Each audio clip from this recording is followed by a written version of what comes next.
Perfect. All right. Hi, guys. Chase Alcoholic. Hey, Jane. Hello. First of all, welcome to anybody that's new or coming back. Happy birthday to everybody celebrating a birthday this month or a milestone. It's always an absolute honor to be asked to speak at a meeting of Alcoholics Anonymous. And here I am finding myself understanding what modem to modem is when it talks about it in the book. So, yeah, this is awesome that this can just reach people all over the U.S. and all over the world. So glad to be here. Sobriety Day is January 11th, 2018. I've got a little over a year and a half right now. Actually, now that I think about it, like 20 months. I have a sponsor. He's very well aware that he's my sponsor. What I mean by that is we work the steps of Alcoholics Anonymous, the 12 steps, the traditions, and we're currently taking a closer look at 6 and 7 through Drop the Rock. And we meet on a weekly basis, and it's my go-to person, and it's the one person that I make the best promise I can to myself that I will be absolutely honest with, no matter what I think he's going to think of me, what I think he's going to judge me for, because I've seen what it looks like when I'm not honest about things and how scary that can get. I have a home group. It is the Lavender Heights Young People of Alcoholics Anonymous, based, I didn't mention it already, I'm in Sacramento, California. We meet on Thursdays at 7:30. If you're ever in the area, please come find us. We're all over our YPOB meetings all around the area. So, yeah, come check us out. The cool thing about it, it's not just a YPOB meeting. It's also a young people. It's an LGBTQ plus meeting as well, too. Hopefully towards the end of my chair, I'll get a chance to talk about it because it's something very near and dear to my heart. Kind of jumping into it. So I was born in the South Bay area of California. So about an hour and a half from San Francisco, about 20 minutes from San Jose. I grew up in it was a very tumultuous upbringing. There was a lot of domestic disturbance calls to our local police department between my mom and my father. My mom's a normie. My father is not. And he was not sober or in recovery back when I was growing up with him. He actually disappeared around the time I was 9 and reemerged about 10 years later and had 2 years sober. So that was kind of my first introduction to, what my future was going to hold. So growing up, I kind of just saw these were two people that made a mistake. They got married, they had kids, they bought a house, and they just didn't know how to work through that. Probably around the time I was 13, I'd say, is when I started to understand that my dad had a problem with drinking, and also substance abuse too, which is also, drugs are also a part of my story as well too. I'll try to keep this just strictly to alcohol though. I got drunk for the first time at 14. It was the summer right before high school started. And my buddy Alex, who lived a couple houses down the way from me, lived up on a hill, kind of near a lake, hits me up and lets me know that our buddy Paul is spending the night. They're going to sneak out, go get drunk by the river, and suggested I do the same. So I thought, all right, this will be cool. First time getting drunk, first time sneaking out of the house. So I empty out a water bottle. I fill it up with half Myers dark rum and half Irish whiskey because I'm a great cocktail artist at 14 years old. Fully don't recommend that concoction ever. And we got drunk in the middle of the night and it was great. And a couple girls hit us up that lived about 3 miles down the hill. So we walked down the hill, hang out with them. They've got more alcohol, so we continue to drink. And Alex got comfy with the two girls. Paul and I found ourselves making out in the corner on the couch, which was the first time I kind of came to terms with the fact that I might be gay. And it was that first time that I kind of felt that not part of, or I felt like, I just didn't fit in for some reason. So my drinking throughout high school kind of turned into more of a way for me to hide in plain sight at these parties. If I got a little bit more flamboyant, I could kind of just blame that on my alcohol consumption. By the time I was 16, my mother remarried. I gained a stepfather and a stepsister out of that situation. Right before high school ended, my grandfather had passed away. And it wasn't until he did that I realized that was kind of my father figure growing up. That hit pretty hard, and less than 24 hours later, I got a phone call, and it's still the worst phone call I've ever gotten, that my stepsister was shot in the head, and she was murdered. And a couple hours later, we found out that she was the one who held the gun, and it was a suicide. a few days later, just before the funeral, we found out that she was gay through notes that she left behind and just through friends and talking with her friends. She lived 3 hours south of us. And so that hit me pretty hard because I didn't realize that someone else was going through something similar to me. And there's that, that dialogue that I told myself in my head all the time. Like, if I could just say one thing to her, maybe it would have changed it. But that's not the reality I live in. The reason I bring that up is because my drinking violently changed after that. It was either to let out these emotions or to continue to suppress these emotions. A little bit after high school, I finally came out to my family, and I decided I needed to find people like me because I needed to figure out what this all means. And I needed to find other people that I could relate to. So I venture up to San Francisco. I find some great people that kind of just give me the whole education of the LGBTQ community. And I learned a lot from them, and I'm very grateful for them. I also found a group of people that taught me how to drink and use the way I would soon find out that I wanted to. So I took all that education, and a few years later, I moved to Portland, Oregon, about the time I was 23. And Portland was my I had arrived moment. I could drink how I wanted to, party how I wanted to. I didn't have to worry about family, because I had no family up there, so I didn't have to worry about family getting in the way of that. Public transit was great, so I didn't have to worry about drunk driving. I still managed to total my car by drunk driving. But for a while, it was that I had arrived moment because I could go out and I can drink and I could party with all these people and have the best night ever. And there was no consequences outside of just a little bit of a hangover in the morning.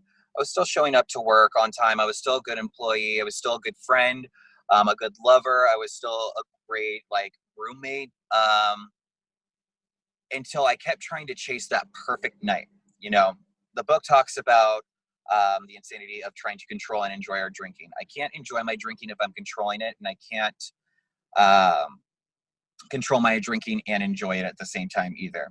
And eventually, every single night when I'm constantly trying to remake another perfect night, I've got more room for error, is kind of how I like to look at it in my head. So slowly, I stop being responsible financially. I start showing up to work late. I eventually move a little bit closer into the city, and I took the wrong bus home one night, and what that led me to was my downward spiral for the most part. I was followed, and I was held at knife point and mugged.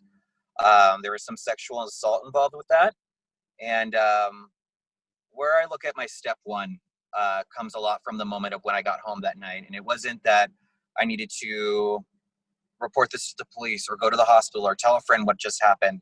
My thoughts were, my God, someone just stole all my money from me, and I don't even have enough money to go out and buy a bottle or a six-pack or something else in a bag to make me just forget this. Because it also brought up a lot of things dealing with trauma that I had blocked out and forgotten about for so many years.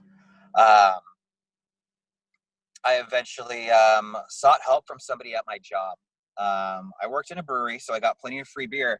But with that, there also came about 4 or 5 coworkers that I had that were all sober in a separate program, in a sister program. So not knowing what to do, I went to them thinking I'm just going to have this, mature adult conversation. I have a problem and I need help. And it turned into me becoming a blubbering mess and just sobbing into the arms of one of my coworkers, just saying, I don't know what to do. My instructions were to don't pick up a drink, don't pick up anything else until tomorrow, and I'm going to take you to my home group at 10 p.m. on a Saturday.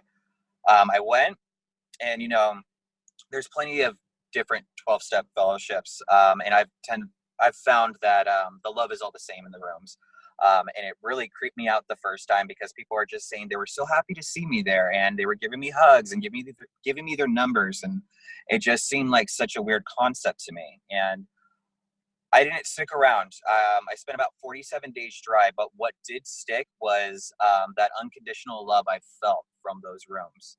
The reason I didn't stick is because I didn't do what everybody told me to do, which was get a sponsor, work the steps, find a home group, go to meetings, get a service position.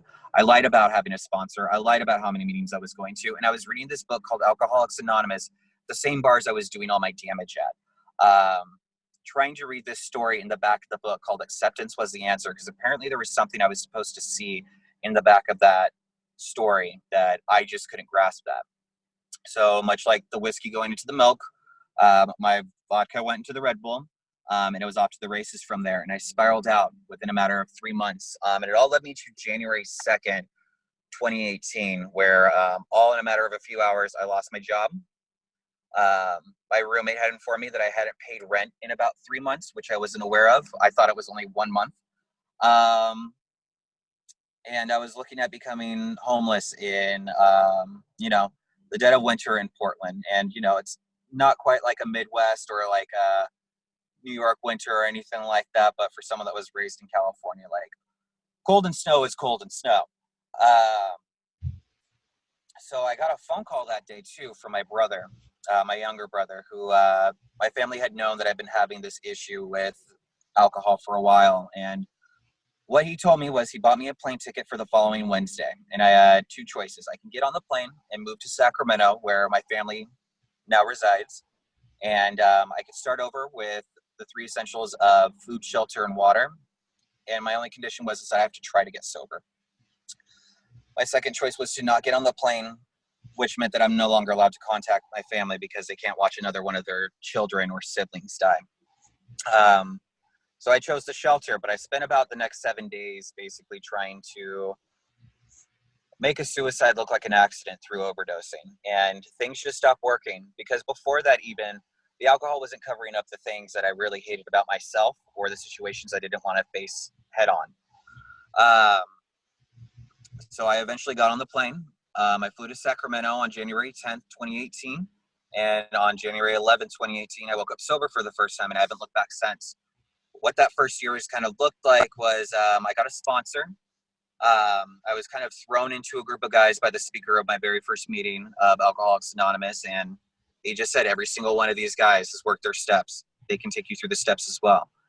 So I chose someone. He wasn't working at the time. I had nothing going for me. So we were hip to hip pretty much every day, going to meetings, getting in the book, working these steps. And I managed to go through my first round of steps in about 30 days. But something didn't feel right. Something didn't feel like the way people said that it was going to feel.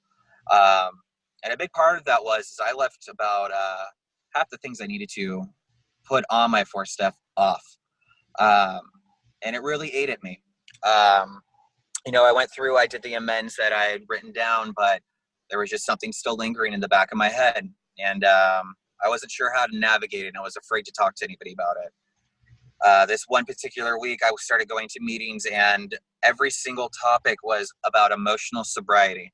And I had no idea what that was at like 4 or 5 months. And I couldn't get a grasp on what it was from every single person that was sharing in these meetings until this one dude who stood up, which is actually like my second home group that I'm going to be attending tonight, stood up and just made it so very simple.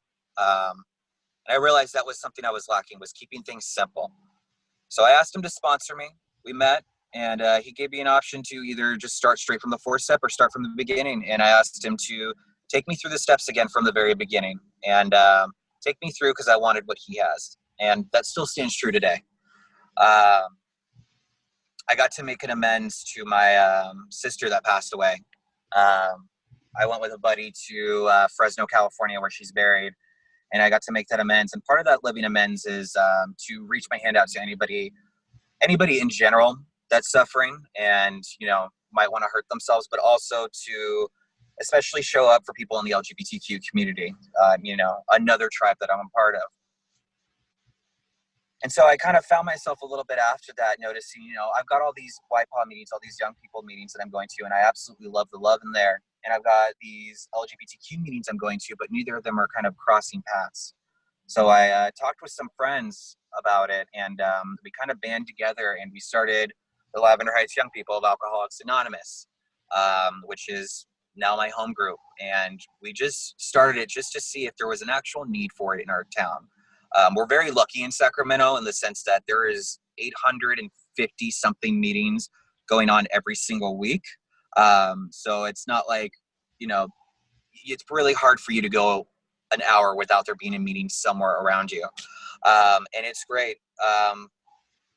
There are tons of people that show up. There are people that walk into a room for the very first time, and it's that meeting. And we're coming up on a year now, and it's really like my favorite hour of my week. just to go somewhere and see all these people that are just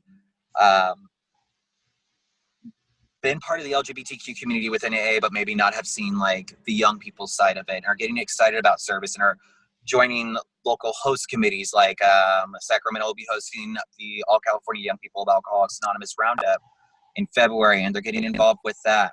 I'm going to leave it with two things because I know we're running a little short on time here. The two greatest things I've learned from my sponsor and from these rooms is when I don't use my spiritual tools at the beginning of my day, when I just leave those behind, I'm a lot more susceptible to finding the misery in absolutely everything I come in contact with for my day. And I have actual proof of that in my life day in and day out. And I have proof of when I actually use them and things go well, or I just have that little bit of that perspective change. It's so easy for me to go back to those old defects that I've had. The other thing I want to leave it with is something that my sponsor constantly beats into me every single time that we meet, and I start to panic about something, and it's not going to go well. I'm going to fail at this, I'm going to fail at that. The only way as an alcoholic I'm allowed to measure my success day in and day out, any task that I do, is whether I took a drink or not. So hopefully by the end of the night tonight, I'll just put my head on my pillow sober. Thank you guys for having me. Once again, my name's Chase and I'm an alcoholic. Thank you.